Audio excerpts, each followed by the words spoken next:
Waalaikumsalam warahmatullahi wabarakatuh. Warahmatullahi wabarakatuh. Baik, kita mulai ya, sudah 45 orang. Kita mulai membaca bismillah. Bismillahirrahmanirrahim. Bismillahirrahmanirrahim. Baik, kelas ini ada berapa totalnya kalau saya boleh tahu?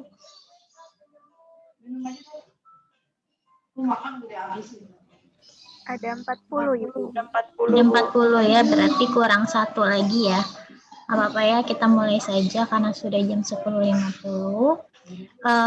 Untuk daftar hadir pertemuan hari ini memang saya setting mahasiswa tidak bisa mengisi sendiri ya. Jadi tadi PJ-nya WhatsApp saya infokan tidak bisa mengisi sendiri karena saya yang akan mengabsen. Nah, sebelum itu, ini kan pertemuan pertama ya.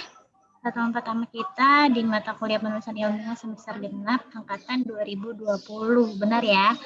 2020 ya, kelas A. Sebelumnya ada yang sudah pernah bertemu dengan saya secara virtual. Kalau bertemu langsung pasti belum pernah. Jangankan kalian dengan saya, antar teman satu kelas kayaknya belum pernah bertemu langsung ya. Untuk angkatan 2020. Oke, silahkan kameranya diaktifkan, boleh.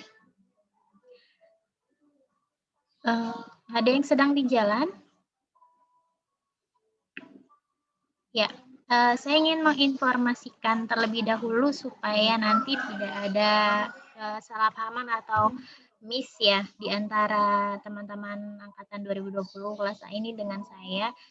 Untuk perkuliahan di semester genap, saya sedikit mengulang ya sesuai dengan edaran rektor bahwa semester genap ini masih dilaksanakan secara daring gitu. Adapun mata kuliah yang wajib ada praktikum atau turun lapangan itu diperbolehkan dengan mematuhi protokol kesehatan ya, menjaga jarak, memakai masker dan mencuci tangan. Nah, untuk mata kuliah penulisan ilmiah insya Allah kita akan laksanakan secara full daring ya, sepenuhnya online. Kemudian untuk memperlancar dan memudahkan teman-teman untuk fokus dan memahami materi yang akan disampaikan nanti, maka saya akan menerapkan, ini bukan semacam aturan sih ya, cuman lebih kepada arahan saja bahwa saya inginnya walaupun kita online dengan Zoom tetapi tetap tatap muka. Artinya kalau tatap muka itu saya bisa melihat wajah teman-teman semua, kalian semua juga bisa melihat wajah saya, gitu ya. Karena pengalaman ini kan kita sudah proses daring dari kalau kalian dari semester genap, kalau saya sudah mengajar dari semester ganjil ya, semester ganjil semester 1 kemarin. Nah, kalau saya itu sudah dari semester genap bulan Maret lalu dan pengalamannya ketika mahasiswa tidak diminta untuk mengaktifkan kamera ya, itu hampir semuanya kameranya off gitu. Lalu tiba-tiba ketika saya minta secara mendadak, ayo coba semuanya kameranya diaktifkan. Nah, ketika diaktifkan, ada yang baru siap-siap pakai kerudung gitu kan, terus ada yang ketiduran, kemudian ada yang lagi di supermarket sambil dorong troli ya. Akhirnya dia konfirmasi ke saya, "Ibu, mohon maaf saya lagi belanja." Saya bilang, "Kamu tahu tidak hari ini ada jadwal kuliah?" "Iya tahu." Jadi saya minta seperti ini. Kan teman-teman sudah mendapatkan jadwal kuliah.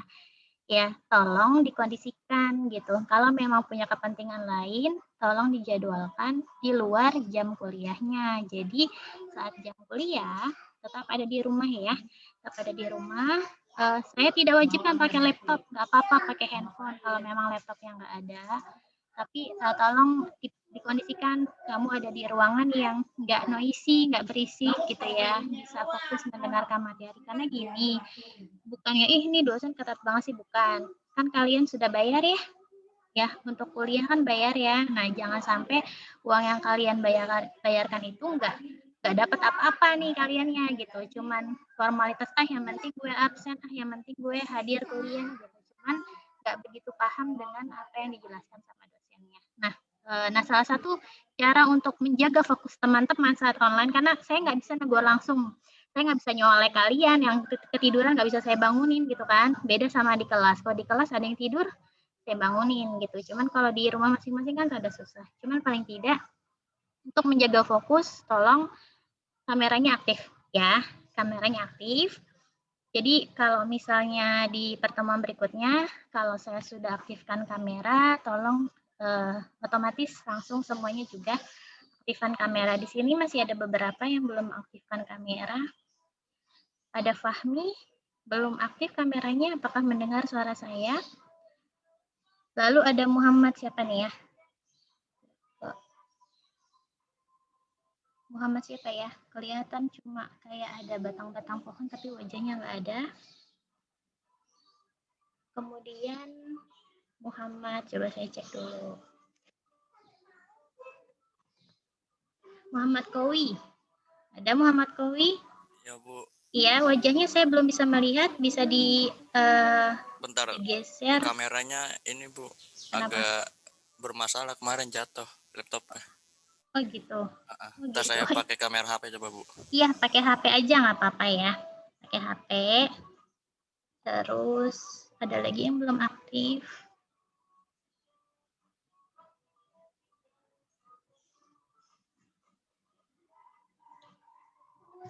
Para Erlinda di saya masih gelap.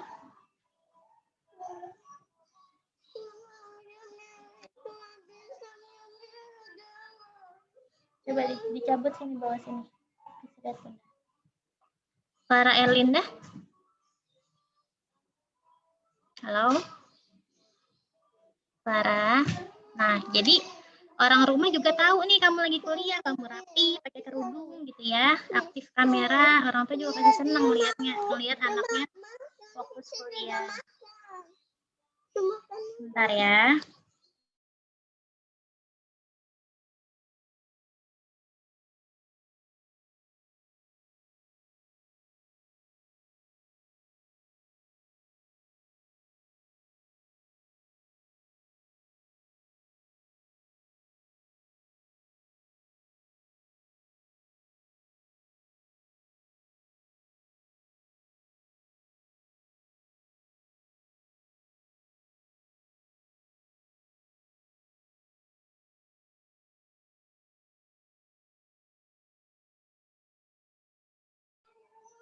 Nah, sekarang saya mau mengabsen satu persatu sambil mau mengenal wajah ya, karena biasanya saya mengajar di semester 1 nih, tapi kalau di tahun ini saya mengajar di semester 2. Jadi baru pertama kali bertatap muka, saya pengen kenal nggak apa-apa ya, supaya bisa lebih akrab dengan teman-teman mahasiswa yang namanya saya panggil, bisa jawab hadir sambil disebutin, nggak usah deh.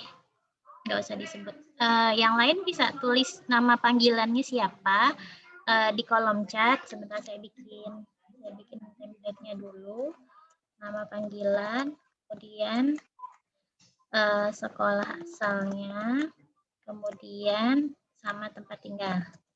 Ya, tempat tinggal di daerah mana. Saya cuma mau tahu sebaran teman-teman tinggalnya ada nggak di daerah yang rada susah sinyalnya gitu. Ya, silakan sambil menunggu namanya dipanggil, diisi di kolom chat ya, nama panggilan aja, sama sekolah dan tempat tinggalnya di mana. Oke, Jermain Afayani.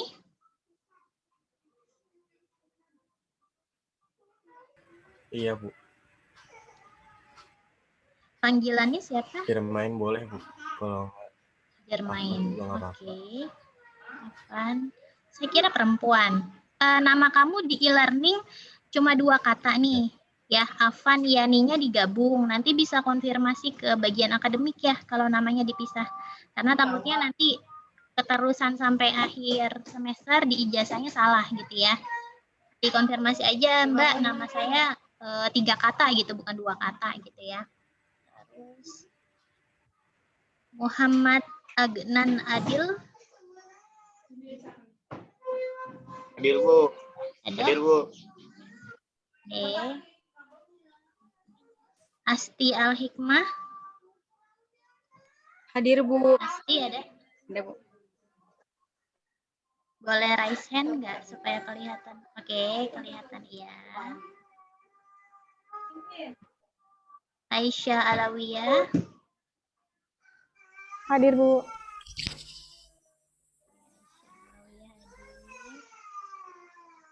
Naufal Alif Ramadan.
Naufal Alif tadi mana ya? Maaf ya.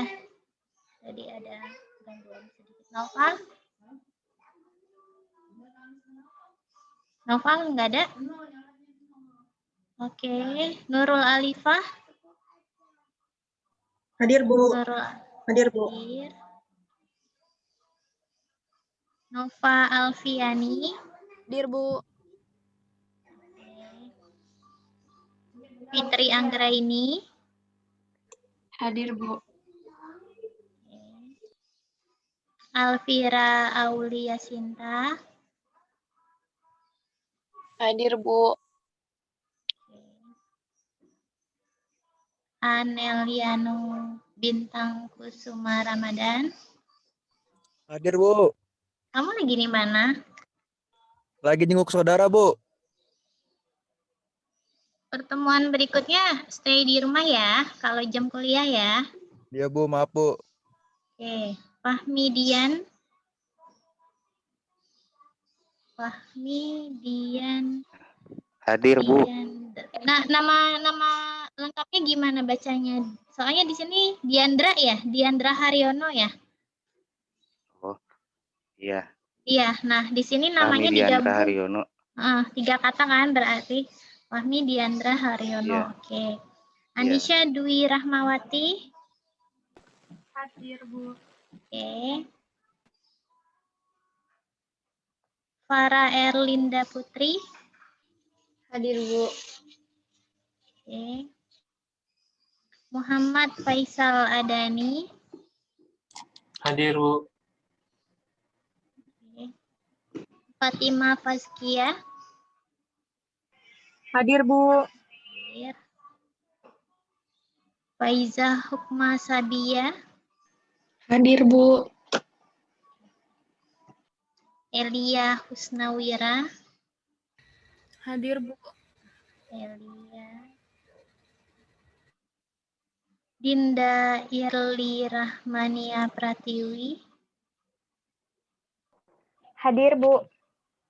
Wajahnya gelap, Dinda. Oke, baru kelihatan. Maudina Ismi Aziza. Hadir, Bu.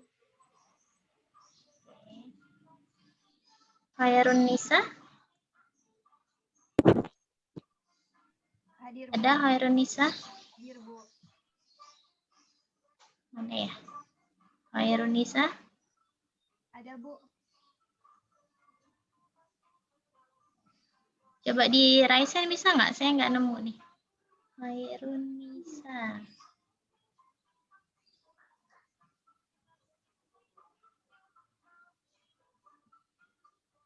Ada, Bu. Raise hand di Zoom, coba. Bisa nggak raise hand di Zoom? Biar maju. Nah, oke, kelihatan. Khairunisa baru nongol. Oke. Marcelita Maharani. Hadir, Bu. Marcelita Fahira Mawaddah. Hadir, Bu. Fahira Mawaddah. Anissa Mutmainnah.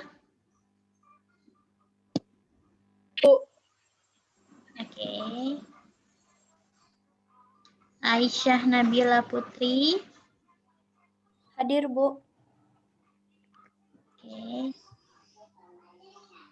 Galih Nabila Hadir, Bu. Ramadhani.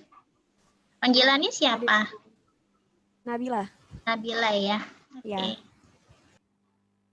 Elvira Nofti Kurnia.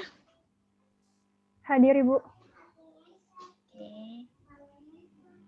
Hilda Nur Hurriyah. Hilda. Hilda Nur Hurriyah.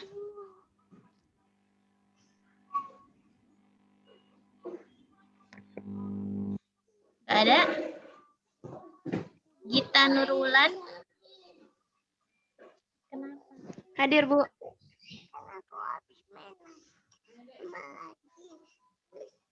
Nabila Oktaviani. Nabila. Mana? Hadir, Bu. Oke. Nabila Oktaviani. Joko Priyono. Hadir, Bu. Oke. Yang pakai HP di landscape aja kali HP-nya biar mukanya kelihatan lebar. HP-nya di landscape, nanti saya nge-share materi juga biar kelihatan lebih lebar. Ega Puspitasari. Hadir, Bu. Diputer.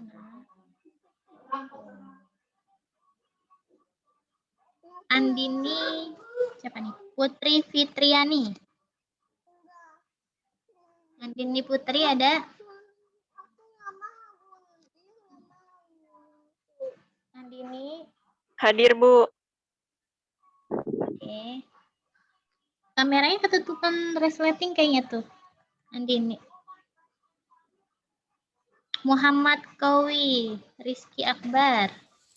Hadir, Bu. Hadir. Desi Ratnasari. Desi Ratnasari ada? Hadir, Bu. Mana ya?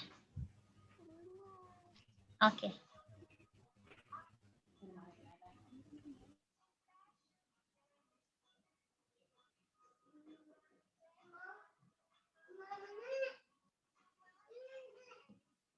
Hai Fariski Fahrani.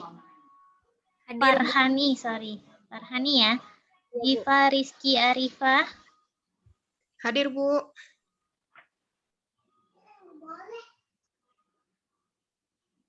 Kavina Sahni. Hadir, Bu. Cikal Stefani. Hadir, Bu. Meilita Sulanti. Hadir, Bu. Alvina Triadetia. Hadir, Bu. Oke, sudah semua. Ada yang belum dipanggil? Ada yang namanya belum dipanggil? Tadi Naufal Alif ada nggak ya? Naufal Alif nggak ada? Ada 40. Oke. Kemudian tadi satu lagi yang dipanggil belum jawab. Hilda Nur Hurriyah ada nggak? Coba. Ada, Bu, aku. Saya. Ada, suaranya kecil ya. Oke, yang nggak ada Naufal ya. Oke. Ada yang tahu Naufal kemana? Kalau tidak ada, saya tuliskan. Ada, Bu, itu di kolom chat. Hadir, dibilang. Oke, Naufal hadir. Tidak bisa bicara kah? Kameranya juga nggak aktif. Naufal, kameranya tolong diaktifkan.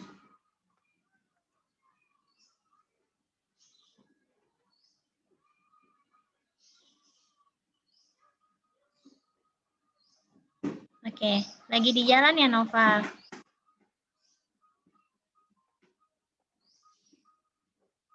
Ini ada 40, tapi di Zoom-nya hanya 40 dengan saya. Tapi tadi hadir semua. Kok aneh ya? Harusnya 41 ya? Iya Bu, harusnya 41. Ada yang keluar nggak? Tadi tapi saya panggil jawab semua. Ada orangnya. Oke, daftar hadirnya sudah saya simpan.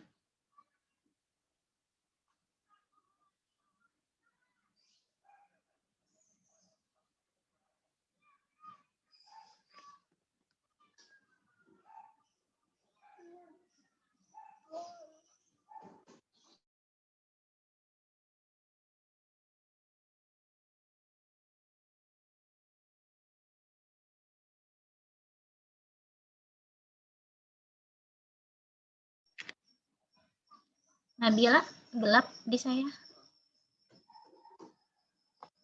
Nabila. Nova, kameranya di nonaktif. Oke, kelihatan ya. Nah, sip. Saya akan share RPS. RPS itu adalah rencana pembelajaran semester. Jadi hari ini kita akan membahas tentang detail apa saja yang akan kita pelajari selama 1 semester ke depan. Kemudian ada kontrak kuliah ya, nanti saya akan sajikan kontrak kuliah kita, lalu silahkan dipahami dan disepakati setuju atau tidak. Lalu setelah itu akan ada materi dari saya sedikit sebagai pengantar di pertemuan pertama ini. Sebentar, saya buka dulu filenya.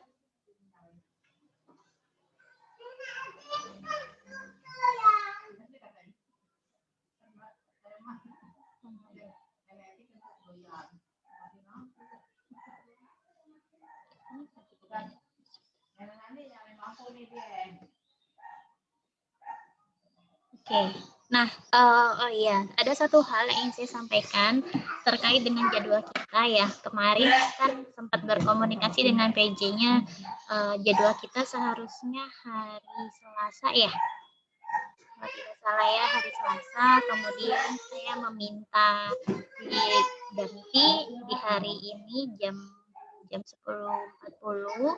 Mungkin sebagian ada yang kenapa sih diganti-ganti gitu kan. Nah, saya mau menjelaskan supaya tidak ada kesalahpahaman. Jadi memang jadwal itu dibuat berdasarkan berdasarkan akademik yang mengasumsikan bahwa dosen akan menggunakan aplikasi Google Meet untuk perkuliahan daring. Jadi setiap dosen itu sudah punya Google Meet. Mungkin teman-teman juga sering kuliah pakai Google Meet juga ya oleh beberapa dosen. Cuma pengalaman saya menggunakan Google Meet itu pernah beberapa kali ketika saya menjelaskan materi kemudian hilang gitu. Dan itu nggak ketahuan hilangnya karena ketika share screen kita nggak bisa melihat wajah pesertanya, kemudian nggak ketahuan apakah kita masih ada di Google Meet atau enggak gitu. Jadi tiba-tiba lost connection, saya ngejelasin sampai selesai. Dan itu nggak tahu karena kan nggak ngelihat HP segala macam ya. Mahasiswanya hubungi saya, ibu keluar dari Google Meet, ternyata koneksinya putus dan itu nggak ketahuan. Gitu. Itu beberapa kali terjadi sehingga saya merasa tidak nyaman ya. Jadi Google Meet itu lebih rentan untuk disconnect. Nah, maka ada beberapa dosen yang memang lebih memilih menggunakan Zoom. Tapi Zoom-nya sendiri tidak bisa di provide atau difasilitasi oleh fakultas gitu. Kan teman-teman tahu ya kalau Zoom yang gratisan 40 menit mati ya. 40 menit mati, 40 menit mati gitu. Nah,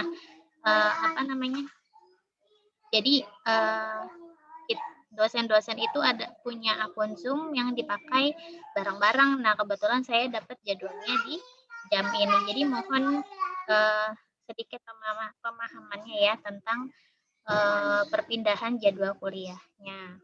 Itu mungkin yang bisa saya jelasin. Kalau ada yang mau tanya boleh supaya bisa lebih clear, silahkan. Nah, kemudian Ya, apakah screen sharing saya sudah kelihatan semuanya di layar masing-masing? Boleh diaktifkan speakernya nggak apa-apa. Sudah, Bu. Oke, kelihatan ya. Nah, RPS ini adalah rencana pembelajaran yang dibuat oleh dosen pengampu mata kuliah untuk mata kuliah penulisan ilmiah. Ya, ini dosen pengampunya adalah saya untuk kelas A dan kelas B. Ini CPL. CPL itu adalah capaian pembelajaran lulusan. Jadi setelah teman-teman mengikuti mata kuliah ini, apa sih yang harus dikuasai oleh kalian gitu.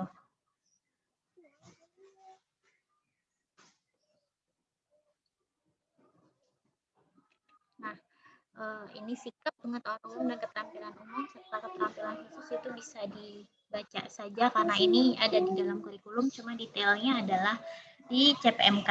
Nah, CPMK capaian pembelajaran mata kuliah. CPMK adalah capaian pembelajaran mata kuliah. Ya, ini jadi tanggung jawab saya untuk mentransfer ilmu kepada teman-teman mahasiswa supaya paham apa sih yang akan kita pelajari dalam satu semester ini. Yang pertama adalah mahasiswa mampu menjelaskan konsep ilmiah. Jadi konsep ilmiah itu seperti apa? Hari ini kita akan bahas. Kemudian yang kedua adalah mahasiswa mampu membuat kalimat efektif. Jadi sebenarnya mata kuliah ini adalah bekal untuk teman-teman yang membuat skripsi nanti. Kenapa saya bilang begitu? Karena mulai di semester ini kita akan belajar menulis secara ilmiah. Mungkin di semester 1 sudah ada mata kuliah Bahasa Indonesia ya. Bahasa Indonesia, dosennya siapa, masih ingat nggak? Ibu atau Bu Wika ya? Bu Wika. Iya, Bu Wika. Riana Dewi ya. Oke, nah Ibu itu pernah meminta kalian untuk mengerjakan tugas menulis, bikin karangan gitu nggak? Pernah, Bu. Nah ya, nah karangannya fiktif atau ilmiah? Karya populer sama ilmiah. Dua, Bu. Populer sama ilmiah. Nanti saya mau lihat ya, mungkin di pertemuan berikutnya tolong disiapin tugas yang pernah dibikin waktu Bahasa Indonesia, disiapin. Nanti saya minta beberapa untuk share screen saja gitu. Kemudian kita akan belajar mengulang ya, membuat kalimat efektif. Saya yakin sih kalau di bahasa Indonesia sudah lulus harusnya sudah bisa. Kemudian menelusuri sumber-sumber kepustakaan yang valid. Nah, nanti saya akan menyajikan situs-situs apa saja yang bisa dikunjungi untuk mencari sumber ilmiah yang valid. Kalau di era sekarang mungkin kalau textbook tidak begitu banyak lagi ya dijadikan sebagai landasan. Kalaupun ada, paling e-book dalam bentuk PDF yang bisa di-download gitu. Dan untuk ilmu kesehatan masyarakat sendiri sebenarnya teman-teman banyaknya berbahasa Inggris untuk sumber yang bagus. Kalau teman-teman mau membaca, tapi ada juga beberapa sumber berbahasa Indonesia yang dia masih banyak dalam bentuk buku teks ya, buku teks. Nah, ada website-website apa saja yang bisa dikunjungi nanti akan saya informasikan. Kemudian tentang etika penulisan ilmiah. Nah, etika penulisan ilmiah ini terkait dengan apa saja yang boleh dan tidak boleh dilakukan oleh seorang penulis. Ya, kamu sebagai mahasiswa artinya kan termasuk golongan akademisi, ya, akademisi yang paham tentang bagaimana cara menulis ilmiah dengan baik. Nah, maka harus juga memahami etikanya. Jangan asal kalau bikin makalah misalnya atau bikin tulisan nggak boleh copy paste punya orang gitu. Karena ternyata sekarang zamannya canggih, sudah ada aplikasi yang bisa mendeteksi apakah tulisan kita itu hasil nyontek atau bukan. Ya, namanya Turnitin dan saya punya gitu. Jadi nanti tugas-tugas teman-teman itu nanti akan saya cek untuk Turnitin apakah bikin sendiri atau hasil nyontek punya orang gitu ya. Kemudian kita akan belajar untuk menyusun kerangka penulisan ilmiah. Nah, tulisan ilmiahnya yang sekarang ini akan lebih serius karena kita akan melakukan penelitian. Ya, kita akan melakukan penelitian. Jadi kita akan bekerja keras dalam satu semester ini ya. Kemudian sistem perujukan dan daftar pustaka. Nah, kemarin saya tanya di kelas B, di Bahasa Indonesia juga sudah diajarin gitu. Saya juga yakin pasti di kelas A sudah diajarin kan.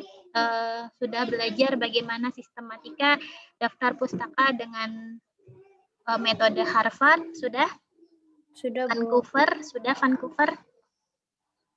Sudah ya. Nah, berarti seharusnya sudah paham. Nanti kita akan sedikit ulang. Kemudian yang ketujuh, saya akan mengajarkan teman-teman untuk menggunakan aplikasi Mendeley. Apa itu aplikasi Mendeley? Aplikasi Mendeley adalah aplikasi gratis yang bisa digunakan di laptop, ya, hanya bisa di laptop untuk membuat sitasi atau pengutipan, ya, pembuatan daftar pustaka dalam tulisan ilmiah secara otomatis. Jadi mungkin kalau di bahasa Indonesia kemarin kamu sudah belajar membuat secara manual. Misalnya namanya siapa ya?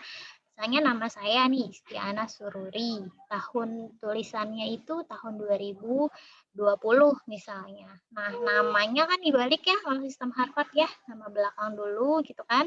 Setelah itu baru nama depan. Nah, kalau ditulis secara manual di Microsoft Word, kita ngatur sendiri itu, kecuali kita pakai referensi Microsoft Word. Nah, kalau untuk ilmu kesehatan masyarakat, kebanyakan atau aplikasi yang paling lazim digunakan adalah Mendeley. Sebenarnya ada aplikasi lain cuma berbayar. Ini gratis ya. Jadi saat kita punya sumber, misalnya website nih, kita klik aja. Nanti kita browser kita apa? Browser kita adalah Google Chrome misalnya atau Mozilla Firefox gitu ya. Nah, itu bisa disinkronisasi dengan Mendeley. Kita buka website WHO misalnya atau websitenya Kementerian Kesehatan, terus kita pengen website itu kesimpan di laptop kita sebagai sumber referensi yang mau kita jadikan sumber tulisan ya untuk kita bikin makalah. Nah, tinggal diklik saja, kemudian dia akan kesimpan alamat websitenya apa, kapan kamu mengaksesnya, terus judul artikelnya apa, dan tahun terbitannya kapan, itu secara otomatis akan tersusun. Kita tinggal nginput aja di dalam aplikasi. Tuh, nanti kita akan belajar. Nah, untuk mempelajari aplikasi ini, maka nanti ada satu sesi di pertemuan ke-7. Nanti mungkin bisa disetting kira-kira pertemuan ke-7 kapan ya. Nah, saya akan mewajibkan setiap mahasiswa untuk menggunakan laptop di pertemuan ke-7 saja. Ya, di pertemuan ke-7 saja. Jadi mungkin kalau yang belum punya laptop, saya tidak mengharuskan untuk membeli, tapi mungkin boleh ditanya ada adik atau kakaknya atau orang tuanya ya atau saudaranya yang punya, itu boleh dipinjam dulu ya di pertemuan ke-7 nanti. Pertemuan ke-7 itu kira-kira kalau sekarang 1, 2, 3, 4 di bulan April ya, tanggal 15 April. Ya, buat tanggal 15 April. Jadi yang belum punya bisa siap-siap dari sekarang, kira-kira laptop siapa yang bisa kita pinjam gitu. Saya nggak nyuruh beli ya, karena akan memberatkan pasti karena harga laptop kan mahal. Kecuali memang kalian sudah ada rencana mau beli ya silahkan gitu ya. Jadi itu intinya untuk penggunaan aplikasi Mendeley ini harus menggunakan laptop. Kemudian setelah sudah menguasai konsep dasarnya teman-teman, setelah UTS kita akan mulai menulis secara ilmiah ya, menulis secara ilmiah penelitian dari judul, kemudian pendahuluan, latar belakang ya, lalu ada metode, ada bagaimana cara menulis metode, menulis hasil pembahasan, kesimpulan saran, bikin abstrak kayak gimana, bikin kata kunci kayak gimana. Nah, itu kita akan belajar. Lalu poin yang ke-9, selain menulis artikel ilmiah, saya akan mengajari teman-teman untuk membuat presentasi ilmiah. Bikin PowerPoint ilmiah itu seperti apa. Nggak boleh misalnya kita punya satu makalah, semuanya dimasukin ke PPT dalam bentuk paragraf, itu nggak boleh. Ada etikanya. Jenis fontnya harus seperti apa, ukuran fontnya minimal itu berapa poin, maksimal berapa poin. Dalam satu slide harus ada berapa baris. Nah, itu nanti akan saya jelaskan. Lalu, presentasi ilmiah yang lain adalah kita akan belajar bikin poster. Nah, poster ilmiah itu seperti apa? Ini saya akan kasih contoh. Coba ya.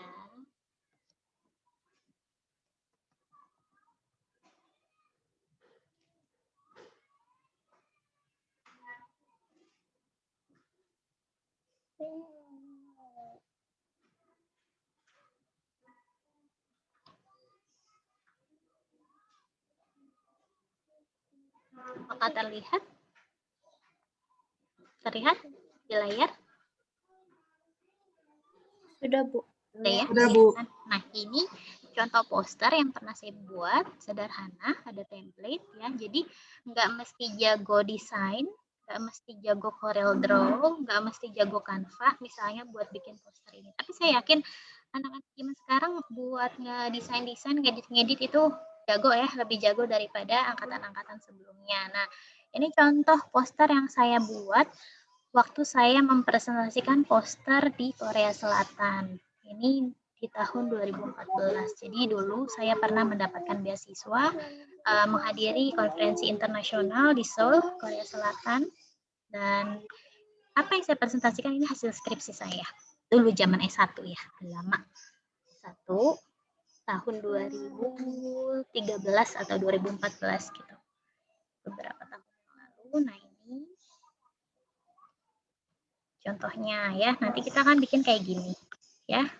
Dengan bisa penelitian, dengan jago bikin poster, kamu bisa jalan-jalan ke luar negeri gratis. Mau nggak? Mau ya? Mau nggak? Nggak mau. Mau, Bu. Mau ya. Jadi nggak cuman traveling sama agent ya, kita bayar kalau traveling sama agent kan. Kalau ini dibayar ya, pesawat gratis, penginapan gratis, gitu kan, ikut acara gratis. Sampai dulu saya apa namanya, gala dinner di kapal pesiar di sungai Hangang River ya, Hangang River di Seoul. Itu gratis, enak ya, baru lulus sarjana terus diajak jalan karena bisa bikin penelitian dan bisa bikin poster ilmiah. Nah, saya pengen teman-teman juga jago kayak gitu, lebih jago dari saya harus ya. Nah, nanti setelah sudah bisa bikin artikel ilmiah, sudah bisa bikin PowerPoint ilmiah, sudah bisa bikin poster ilmiah. Nah, tiap mahasiswa nanti akan diminta untuk mempresentasikan hasil karya ilmiahnya. Jadi ada etikanya juga, cara presentasi, oral presentasi yang bagus itu seperti apa gitu. Nanti kita akan belajar ya. Itu banyak ya poinnya, ada 10 poin. Satu semester ini sanggup nggak? Harus sanggup karena nanti teman-teman tidak bekerja sendiri. Saya tahu ini agak berat namanya capaian dari mata kuliahnya, maka saya minta teman-teman membuat tim ya, satu kelompok terdiri atas 2 orang, berdua saja ya, karena kalau kebanyakan nanti main suruh-suruhan, lu aja deh ngerjain, gue nggak bisa gitu. Nah, biar dia aja ngerjain, dia kan rajin gitu kan. Berdua aja, kalau berdua pasti dua-duanya bekerja gitu, supaya sama-sama bisa. Nah, sumber referensi nanti saya kasih ya. Jadi saya nggak mewajibkan kamu beli buku. Kalau ada buku yang mau dibeli silahkan. Tapi ini kebanyakan sumbernya online gitu ya. Kemudian perangkat lunak yang akan kita pakai apa? Jadi pastikan laptopnya atau device-nya itu kompatibel untuk PowerPoint dan Microsoft Word atau Office ya. Kemudian e-book dalam bentuk PDF, pastikan HP atau laptopnya bisa buka PDF. Kemudian Mendeley, nanti ada aplikasinya, saya berikan linknya, silahkan di-download dan di-install. Jadi sebelum tanggal 15 April, sebelum pertemuan ke-7 nanti, sudah di-install semua ya. Jadi nggak ada lagi saat kita Zoom meeting ini, Bu saya masih nggak bisa install segala macam, itu nggak ada. Jadi nanti jauh-jauh hari sudah saya kasih, dan kalau misalnya ada trouble bisa konsul ke saya di luar jam kuliah ya. Kemudian ada Turnitin. Nah, Turnitin ini adalah aplikasi yang bisa mengecek plagiarisme yang teman-teman buat di dalam tulisan ilmiah. Apakah tulisan kita ini hasil copy paste atau bukan? Berapa persen sih hasil nyonteknya gitu, ini kelihatan. Kemudian e-learning untuk absensi sama mengakses materi ya. Jadi nanti materi setiap pertemuan saya upload di sana, silahkan di-download. Kemudian setiap pertemuan juga saya rekam, kayak sekarang kan direkam nih. Nah, rekamannya itu bisa teman-teman tonton ulang. Saya akan upload di YouTube. Ya, jadi nggak mesti di-download, tonton di YouTube aja. Link YouTube-nya saya juga akan masukkan di e-learning. Jadi semuanya ada di e-learning. Dan Zoom ya, semuanya sudah bisa Zoom, alhamdulillah. Kemudian ini detail setiap pertemuannya ya. Hari ini ada SPS yang sedang saya jelaskan. Nanti di bawahnya ada kontrak perkuliahan dan ada sedikit materi tentang konsep ilmiah yang akan saya jabarkan. Kemudian di pertemuan berikutnya kita akan belajar tentang ejaan dan bikin kalimat efektif. Nanti semuanya kita akan praktek bikin sebuah tulisan ilmiah ya. Kemudian setiap selesai pertemuan, misalnya gini, hari ini saya ngasih materi. Nah, besoknya atau minggu depannya di awal sesi sambil nunggu teman-teman yang belum hadir di Zoom gitu, ada kuis 10 menit pertama. Ya, kuisnya mereview materi semester sebelumnya, materi minggu sebelumnya, ya, hanya mereview saja. Silahkan dikerjakan, biasanya soalnya multiple choice ya, pilihan ganda. Kemudian ini ya tentang kepustakaan ilmiah di minggu ketiga. Nanti ini filenya akan saya kasih ke teman-teman. Lalu etika penulisan ilmiah, cara mengutip, kita akan belajar cara mengutip yang baik seperti apa. Lalu merencanakan dan menyusun kerangka penulisan. Kemudian menggunakan sistem rujukan daftar pustaka. Kalau misalnya nanti sudah pada paham bikin, mungkin langsung aja kita praktikum daily supaya bisa lebih mendalam. Kira-kira teman-teman butuh penjelasan lebih detailnya di mana gitu. Kemudian setelah UTS kita baru akan mulai menulis ilmiah. Nah, tadi saya bilang timnya berdua, kemudian kita akan bikin penelitian. Nah, penelitian seperti apa? Penelitian dasar ya. Jadi nanti setiap kelompok saya akan sajikan 20 tema. 20 tema yang boleh kalian pilih. Nanti saya serahkan ke PJ, milihnya bebas. Artinya ada 20 tema kalau di di satu kelas, satu orang satu tema ya. Satu orang satu tema, kemudian nanti dicari contoh penelitian yang sama, kuesionernya ditiru gitu, kemudian dibuat, nanti teman-teman mengumpulkan data. Ya, mengumpulkan data dari kuesioner online buat di Google Form. Ada yang sudah pernah bikin Google Form? Belum pernah? Berarti nanti kita praktik bikin Google Form juga deh. Kayaknya nanti di materi-materi dasar agak-agak dikurangin sedikit ya, supaya bisa kita bikin.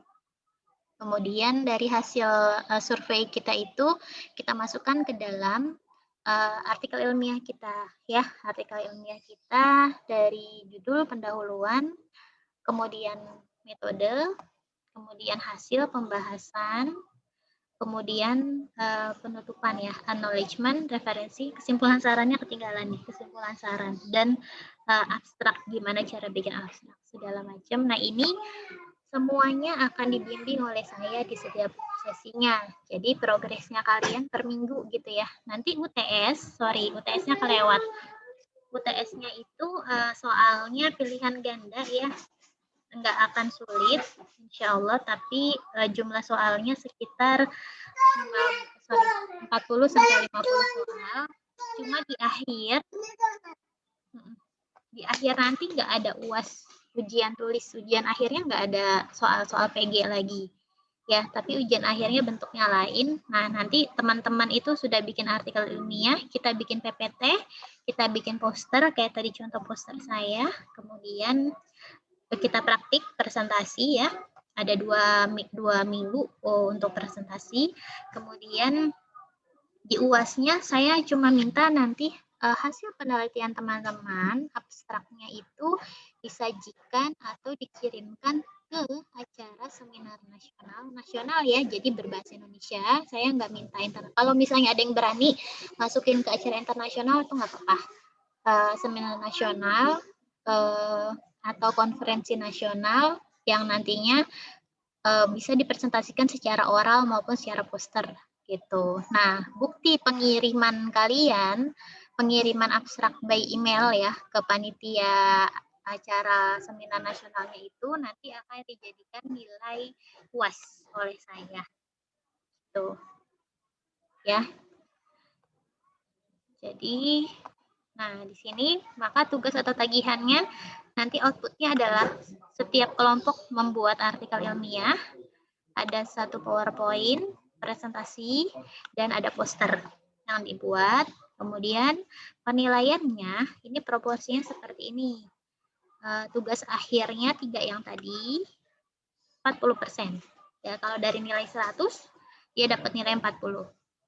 Lalu UTS-nya 30%, kemudian tulis pilihan ganda di e-learning nanti, terusnya UAS. UAS-nya itu nggak ada ujiannya, cukup teman-teman mensubmit artikel ke konferensi internasional, konferensi nasional atau seminar nasional saja, gitu. Nah, kriteria kelulusannya seperti apa? Hadir tepat waktu. Saya biasanya mulai Zoom kalau udah agak banyak ya. Kayak tadi lebih 10 menit nggak apa-apa gitu. Tapi nanti di minggu depan, time 10.40 mungkin kalau ada kuis, saya langsung buka untuk bisa dikerjakan kuisnya di e-learning gitu ya. Nanti lihat informasinya saya akan kasih tahu ke PJ. Kemudian mengumpulkan tugas tepat waktu, nanti mekanisme pengumpulannya juga akan detail saya jelaskan. Lalu ada ujiannya, mengikuti ujian, dan mempresentasikan tugas. Jadi jangan sampai gilirannya presentasi kemudian nggak masuk. Ya, jangan sampai ya. Kayak gitu. Ini jabaran dari RPS. Ada yang mau ditanyakan nggak? Silahkan kalau mau tanya. Ibu izin bertanya. Untuk mulai kuliahnya boleh ditambahin waktunya nggak, Bu? Soalnya kan nanti pasti ada kondisi yang nggak lancar di salah satu kita gitu. Maksudnya ditambah gimana tuh? Jadi ada 10 menit atau 5 menit gitu. Kan masuk 10.40. Iya boleh ditambahin nggak, Bu? Ditambahnya di awal atau di akhir ya? Di awal. Di awal. Jadi mulainya 10.30 gitu atau gimana? Enggak, maksudnya mulainya 10.50 gitu, Bu. Kan kita Iya. Nggak apa-apa kayak gitu. Memang kan tadi juga kita mulai 10.50. Jadi kalau misalnya nanti ada kuis, ya saya akan setting semuanya sudah saya pastikan dulu semuanya bisa mengakses kuisnya, baru kita mulai gitu. Ya, baik, Bu. Ya. Terima kasih. Jelas ya? Oke. Ada lagi yang mau tanya? Ibu izin bertanya. Untuk aplikasi plagiarisme, itu kan kalau misalnya kita buat artikel, kita pasti ngutip dari suatu sumber atau dari mana gitu kan. Nah, itu di aplikasinya pasti kehitung plagiarisme dong. Jadi tergantung. Jadi nanti kita akan belajar membuat parafrase. Kayaknya di bahasa Indonesia harusnya udah diajarin. Jadi gini, misalnya ada satu kalimat tentang definisi misalnya ya. COVID-19 adalah penyakit infeksi saluran pernafasan yang disebabkan oleh virus corona jenis SARS-CoV-2 yang pertama kali ditemukan di Wuhan pada tahun 2019. Misalnya kayak gitu. Itu satu kalimat misalnya kita dapat dari website Kemenkes. Kita mau mengutip itu.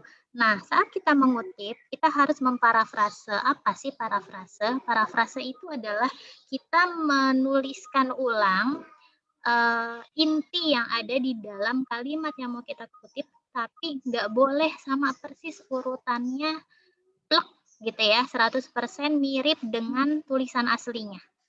Jadi kita ubah bahasanya pakai bahasa kita. Jadi kayak kamu dapat informasi dari orang, terus kamu ceritain ke orang lain lagi, pasti kan bahasanya beda dong. Pasti bahasanya pakai bahasa kita kan, bukan bahasa si orang itu kan. Gitu. Itu sama, parafrase tuh kayak gitu. Jadi tadi kalau misalnya tentang COVID-19, maka misalnya COVID-19 adalah jenis penyakit baru. Misalnya kita mau tambahin boleh gitu, tapi tidak mengubah maknanya gitu. COVID-19 adalah jenis penyakit baru yang menyerang misalnya saluran pernafasan, saluran pernafasan atas yang berasal dari misalnya koma gitu, penyakit ini berasal dari Wuhan tahun 2019 dan disebabkan oleh virus SARS-CoV-2 titik. Nah, itu kan ada perubahan yang kita buat. Nah, kalau perubahan itu kita buat untuk menulis kutipan, maka Turnitin, aplikasi Turnitin tidak akan mendeteksi itu sebagai plagiarisme gitu. Tapi kalau misalnya kita copy paste plek sama 100%, itu pasti dibacanya sebagai plagiat gitu. Ya. Sudah cukup jelas? Ibu, kalau minimal plagiarismenya berapa persen ya? Saya sih menargetkan 20%, karena artikel kita yang akan kita tulis palingan sekitar 10 halaman ya. Standar itu sudah sama referensi. Biasanya rata-rata 8 halaman gitu kan, 9, 10. Jadi paling nggak 20%-nya masih bisa ditoleransi. Karena kalau 0 itu agak susah ya. Jadi saya setting standar 20%. Supaya nanti artikel kamu berkualitas dan bisa disubmit di acara seminar nasional.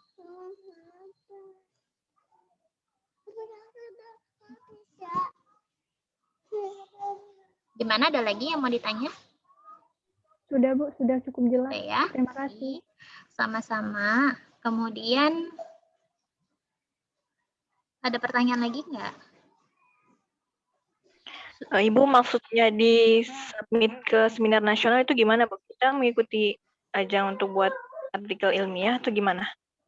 Jadi biasanya ada webinar atau seminar nasional, dia menyediakan wadah atau misalnya mengadakan kegiatan untuk presentasi oral atau poster ya bagi mereka yang melakukan penelitian. Nah, kita berpartisipasi sebagai peserta, tapi kita submit abstrak gitu. Saya nggak mewajibkan abstrak kamu nanti harus diterima sama si panitianya. Yang penting kamu udah berani untuk submit. Jadi di sini melatih kemandirian dan keberanian mahasiswa untuk berpartisipasi dalam kegiatan nasional, gitu. Nanti kalau misalnya lolos gimana gitu? Kalau lolos, kalau misalnya kamu berani mau coba presentasi, silahkan. Saya sangat apresiasi itu dan pasti akan saya kasih nilai lebih gitu. Kalau selama acaranya di dalam rentang waktu penilaian ujian akhir ya. Tapi kalau misalnya nanti presentasinya masih lama Bu, bulan Oktober misalnya, sedangkan kan UAS itu biasanya bulan Juli ya, udah UAS ya. Nah, itu nggak bisa saya tunggu sampai Oktober. Jadi saya kembalikan lagi, terserah kalian. Tapi kalau misalnya presentasinya bulan Juni atau bulan Juli, Bu, saya presentasi bulan Juli atau Agustus awal itu masih bisa. Oh, saya akan tunggu, nanti pasti saya akan berikan nilai lebih kayak gitu. Kayak gitu ya, Andin ya.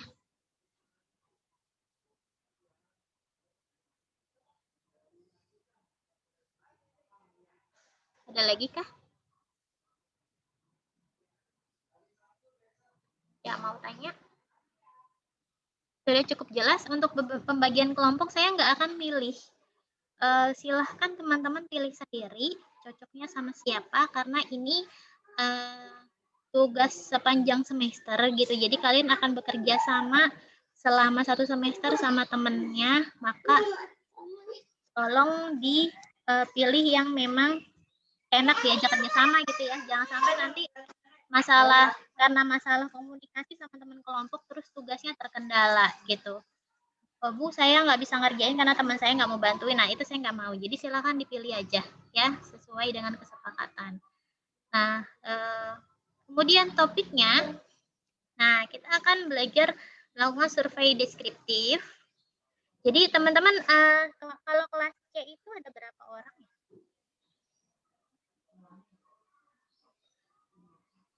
Tahu nggak? Kalau kelas C, kan ini kelas A.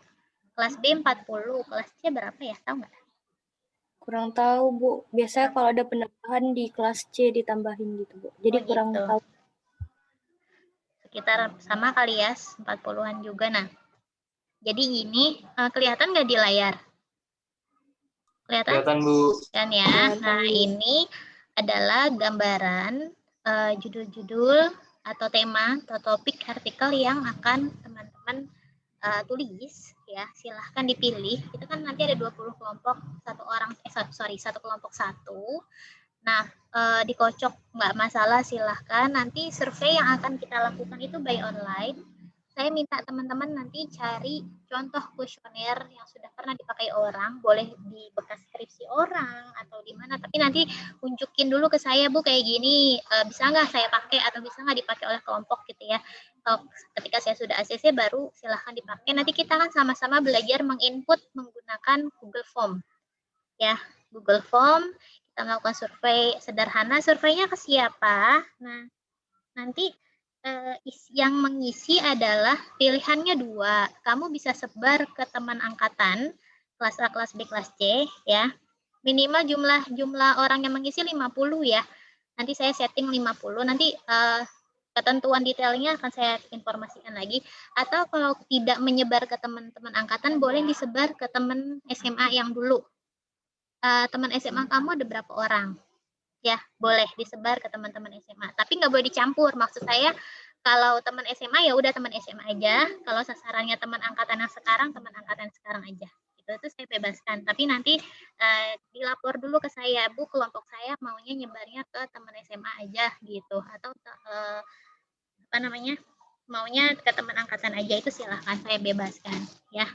Nanti jumlah sampel minimalnya saya kasih tahu, minimal harus berapa orang sih yang isi.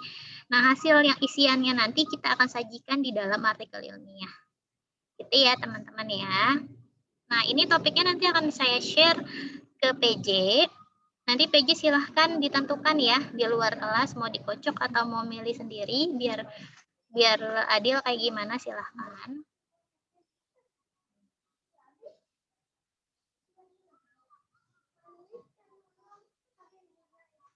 Tidak usah dicatat, nggak apa-apa. Di screenshot bisa, di foto bisa. Nanti saya share juga kok. Nah, tentang ada status gizi dan pola konsumsi, low back pain, kelelahan mata, pola hidup sedentari, perilaku merokok, kesehatan mental, konsumsi kopi, status gizi. Bu, berarti ini satu kelas beda semua kan kelompoknya? Iya. Banyak. Iya. Beda. Satu kelas beda.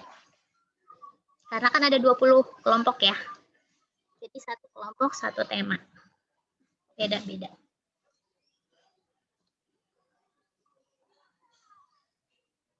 Tapi sasarannya remaja, jadi saya mintanya kalian cari orang yang gampang. Kalau teman-teman SMA kan gampang ya, tinggal dihubungin aja gitu. Minta tolong suruh isi. Nanti kuesionernya juga nggak usah panjang-panjang. Terus kalau nggak teman SMA, teman angkatan aja. Kelas A, kelas B, kelas C, maka misalnya kelas A minimal 20 orang, 20 orang, 20 orang, kelas A 20, kelas B 20, kelas C 20, itu baru bisa masuk ke sampel kayak gitu. Ada lagi yang mau ditanyakan? Nah, tadi kontrak kuliah untuk penilaian 40, 40, 40 sepakat nggak? 40, 30, 30 sepakat nggak? Jadi tugas kalian semuanya bobotnya 40%. Kemudian 30%-nya UTS, 30%-nya UAS ketika kalian sudah berhasil mensubmit abstrak ke acara konferensi nasional gitu.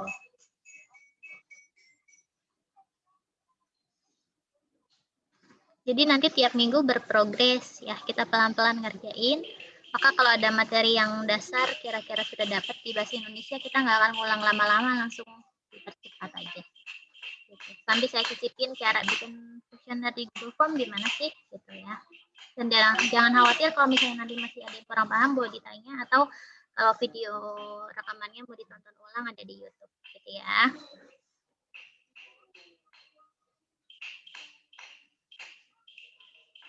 Tidak ada lagi yang mau, ini nggak usah malu-malu ya, beneran kalau bingung ini kalau sama saya santai aja selama sopan, nggak masalah gitu. Jadi jangan ngerasa takut atau gimana.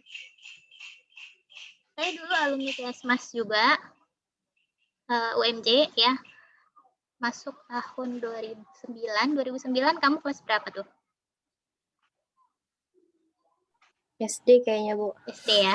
SD kita udah jauh umurnya berarti ya. SD umur saya 30 sekarang.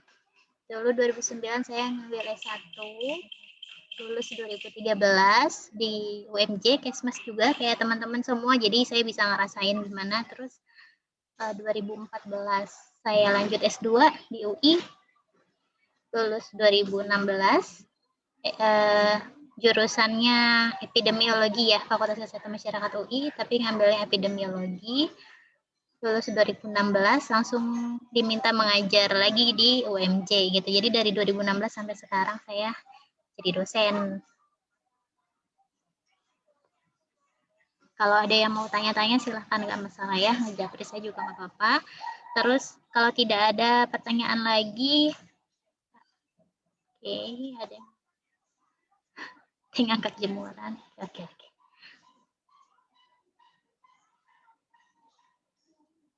Pokoknya next time nanti yang ada di luar tolong dikondisikan di rumah dulu ya kalau lagi kuliah. Karena tadi udah tahu kan kita akan belajar apa aja nih, wah rada berat nih gitu ya. Jadi kalau sambil jalan-jalan saya nggak yakin kalian paham.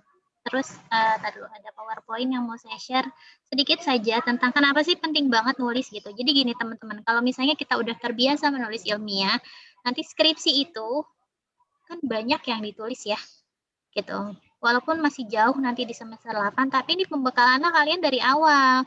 Nanti dapat mata kuliah metode penelitian lebih jelimet lagi gitu. Nah, ini yang basic. Jadi saya mau membiasakan teman-teman udah bisa menulis ilmiah dengan rapi.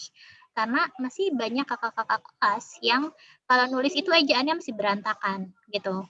Di depan nempel, di sama depannya nempel. Ya, terus dimakan malah misah, di sama makannya misah, kan salah ya. Imbuhan sama kata depan itu kan beda.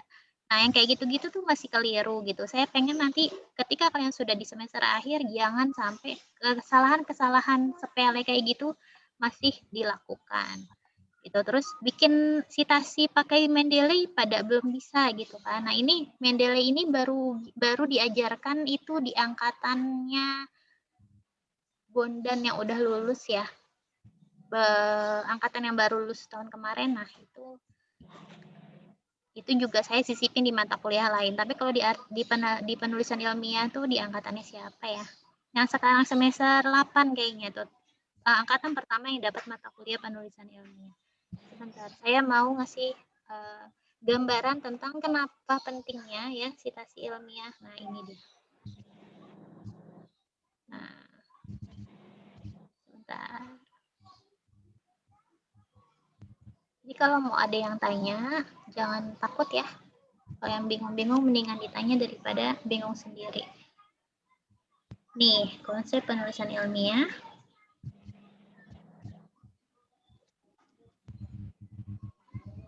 Panggilan saya Tia ya. Panggilan akrabnya Tia.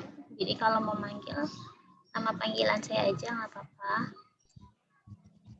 Nah, ini.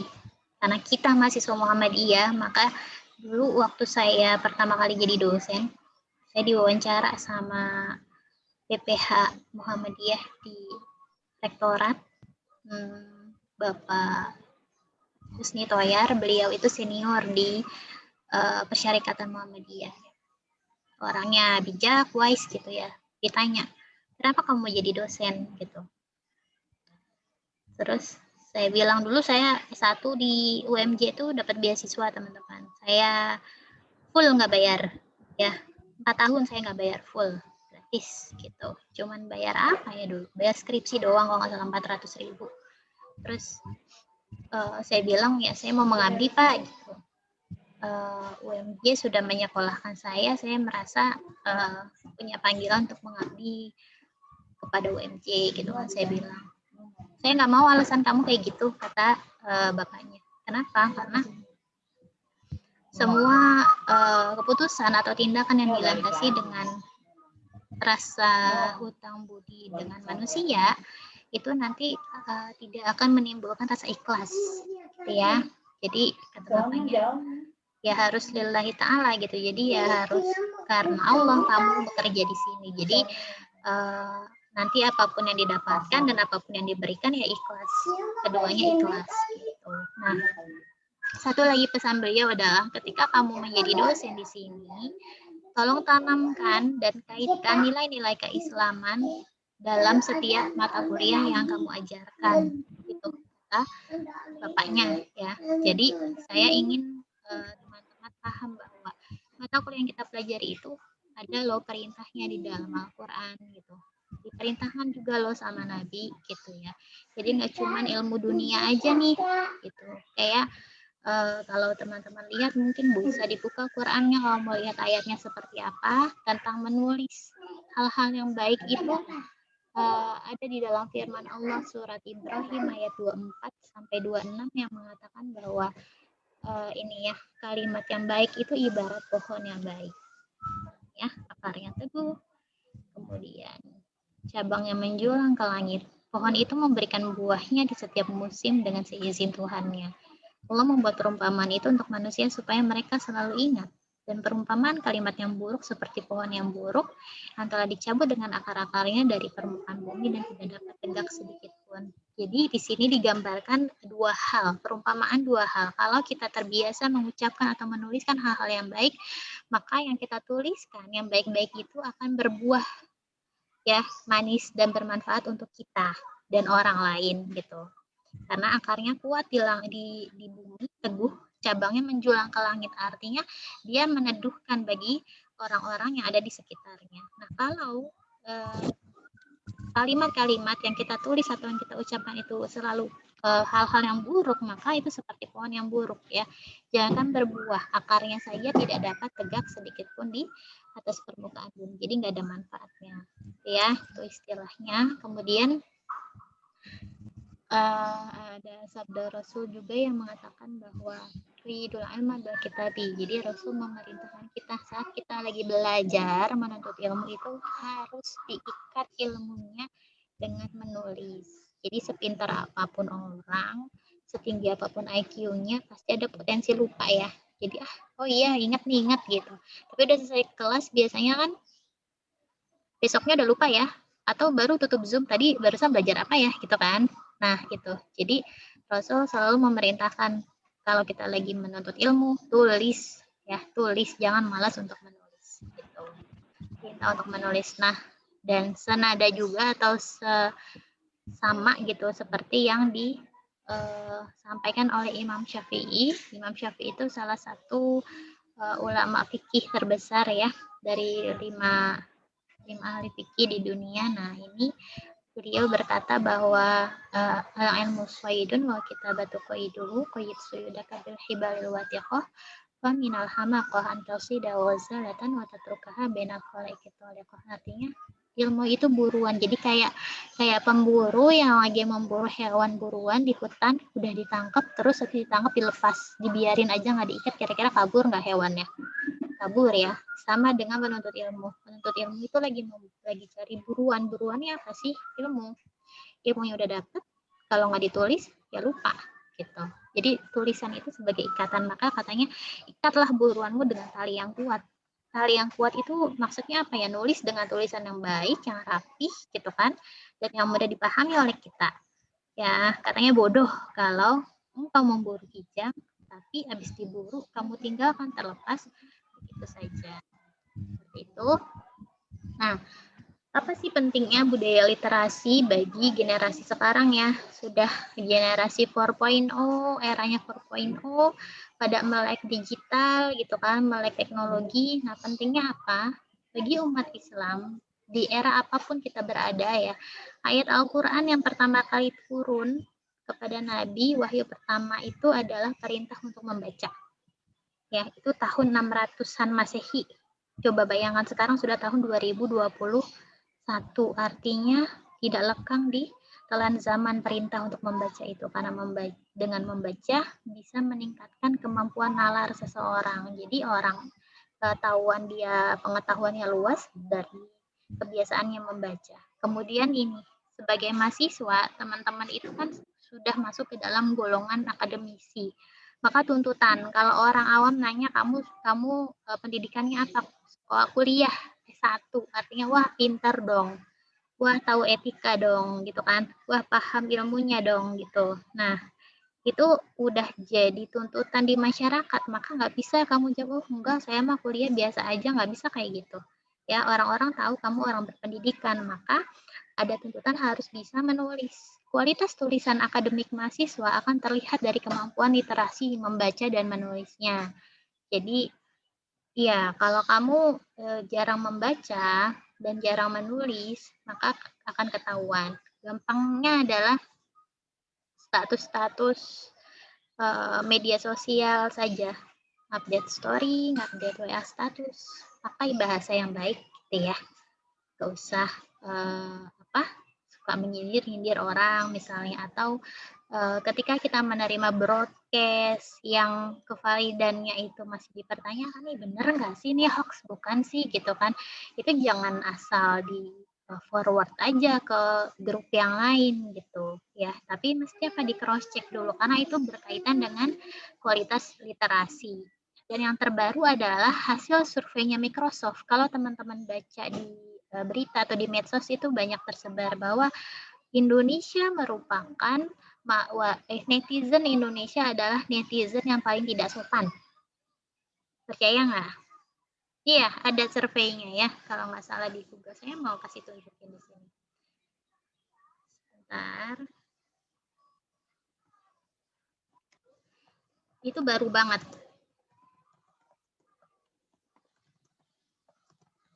Di Asia Tenggara. Jadi survei Asia Tenggara itu kan ada 11 negara ya, termasuk Timor Leste nih saya share. Ini baru banget. Nah, bisa dilihat teman-teman.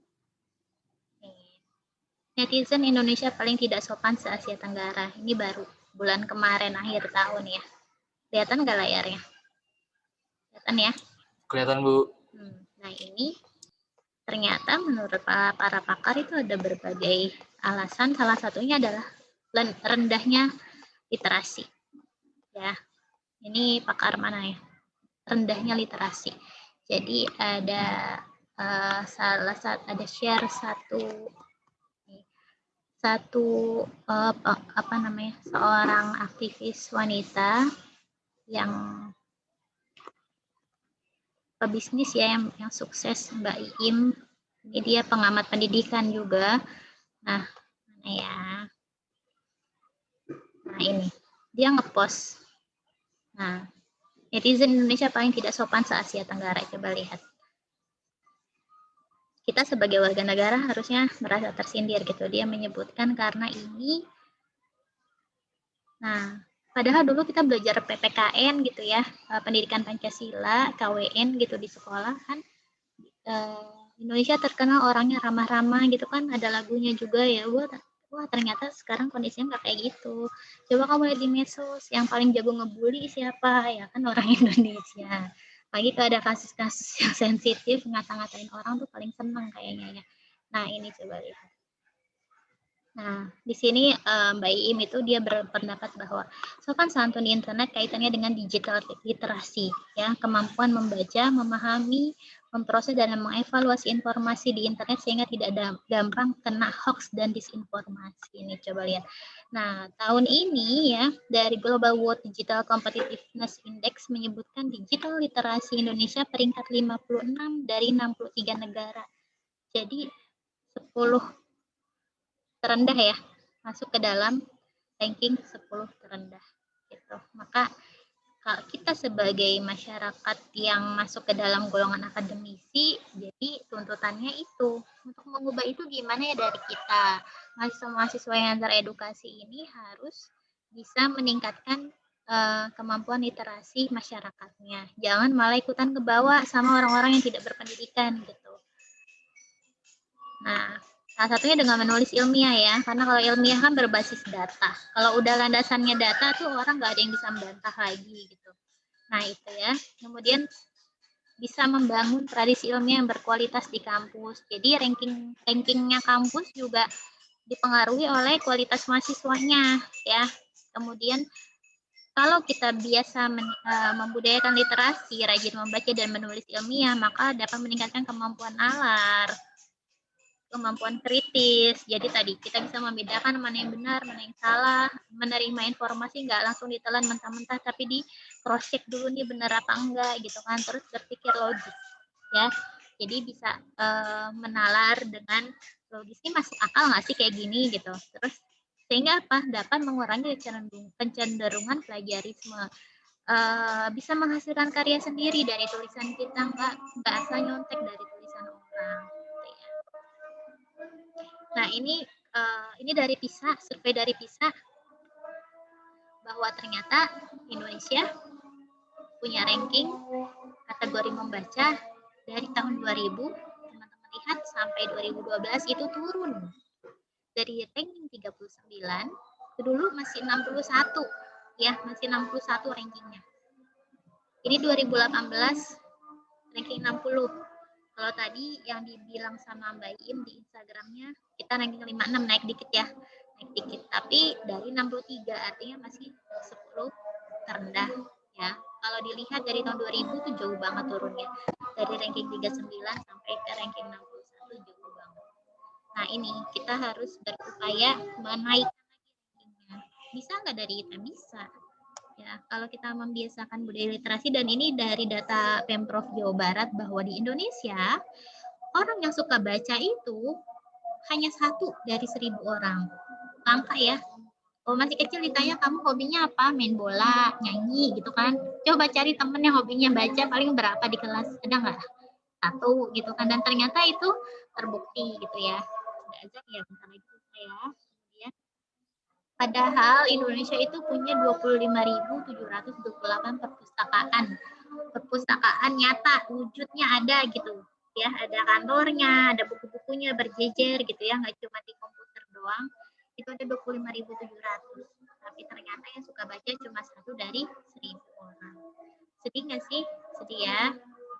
Jangan cuma jago bikin konten di YouTube, misalnya di konten di TikTok gitu, tapi nggak suka baca. Terus yang dibikin konten apa? Biar orang terhibur doang. Ya, kalau mau jadi penghibur berarti kan jadi harusnya profesinya sebagai apa? Entertain ya. Tahu sendiri entertainer di negara kita kayak gimana? Aktris, aktornya itu kebanyakan cari sensasi, bikin konten kan. Tujuannya apa? Uang. Ya, terus yang berperan mendidik siapa kalau bukan kita? Mereka nggak punya peran untuk mendidik. Maka jangan salah mengambil atau menjadikan panutan. Ya, entertainer itu bukan panutan kita sebagai akademisi. Kalau mau buat hiburan aja nggak masalah. Tapi kalau buat dicontoh kayaknya enggak. Selebgram itu mereka entertainer ya, bukan educator. Ya, bukan pendidik. Maka kalau kita akademisi, panutan kita bukan selebgram. Ya, panutan kita ya para educator. Kalau mau dijadiin panutan ya para profesor yang suka ada di media sosial itu nggak apa-apa gitu. Jadi jangan sampai salah memilih panutan. Mungkin itu. Terima kasih. Mohon maaf kalau mengantuk mendengarkan saya. Tapi semoga ada manfaatnya dan semakin terbuka ya, wawasannya terbuka gitu. Oh iya ternyata penting loh gitu ya. Jadi nggak cuman buat sekedar yang penting dapat mata kuliah, tapi saya pengen kapabilitasnya mahasiswa ini meningkat juga. Sudah jam 12:10 dan juga sudah azan. Mungkin untuk pertemuan hari ini sekian materi dari saya. Ada yang ingin ditanyakan lagi sebelum ditutup? Jadi minggu depan sudah ada kelompok dan sudah ada pembagian materinya ya, pembagian judul untuk penelitiannya ya. Siapa nih? PJ-nya siapa, maaf? Namanya Alvina ya? Ya, Bu. Alvina mana? Alvina sama siapa? Sendiri PJ-nya? Hilda, berdua. Sama Hilda. Alvina 20. Angkatan 2020. Oke. Tidak ada yang ingin ditanyakan. Kalau teman-teman aktifnya nggak apa-apa, maksudnya jangan ngerasa sungkan atau apa ya.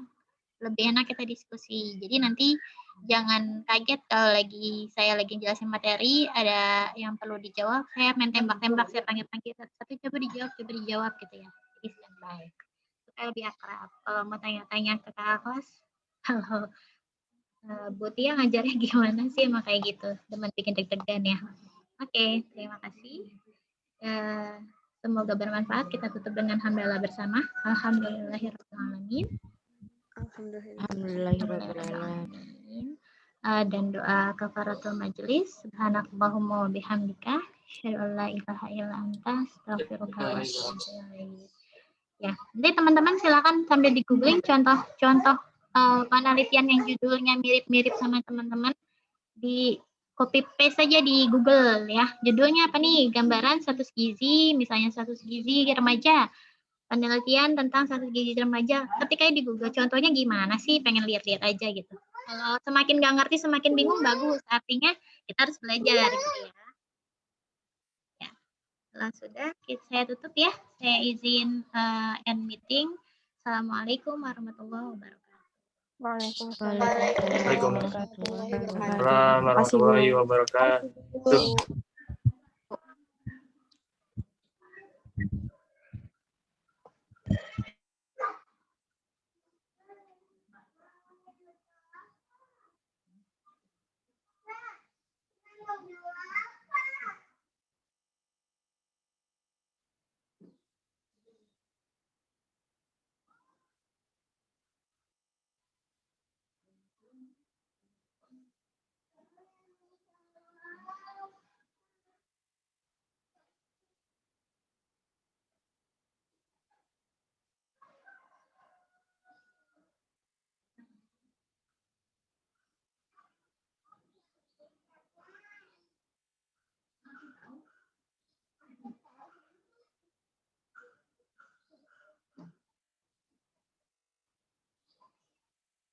Assalamualaikum.